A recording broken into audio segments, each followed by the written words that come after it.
បកគូយើងអីចឹងណាពុកម៉ែបងប្អូនគ្នាបាទ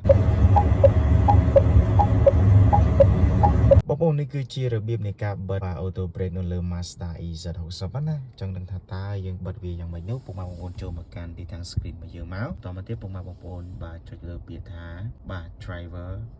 assistant បាទយើងចុចលើពាក្យហ្នឹងមកហើយយើងបាទកន្លែងមើលខាងនេះវាមានពាក្យថា safety assistant អញ្ចឹងយើងត្រូវប្រកាសថាយើងចូលលើទីតាំងហ្នឹងណា safety assistant អញ្ចឹងបន្ទាប់ពីយើងដល់ទីតាំងហ្នឹងហើយយើង scroll មកក្រោមតិចមកណាពុកម៉ែបងប្អូនគ្នាយើង scroll screen យើងមកក្រោមតិចមកយើងនឹងឃើញមានពាក្យថា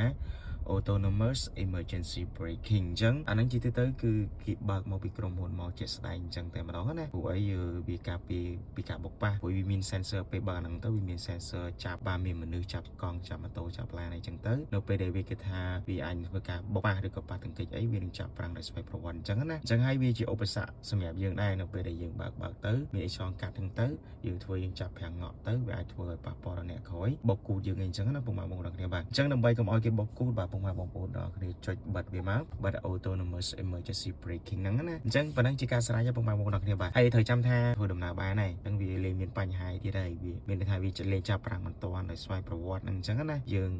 បើកបោដោយខ្លួនយើងផ្ទាល់តែម្ដងប៉ុន្តែនៅពេលដែលយើងផលិតឡានហើយយើងមកបើកវាម្ដងទៀតមានថាយើងបញ្ឆេះម្ដងទៀតយើងដំណើរការធ្វើដំណើរទៀតយើងត្រូវមកបិទវាទៀតអញ្ចឹងណាអរគុណច្រើនពុកម៉ែបងប្អូនគ្នាបាទជួបគ្នានៅវីដេអូបន្តបាទ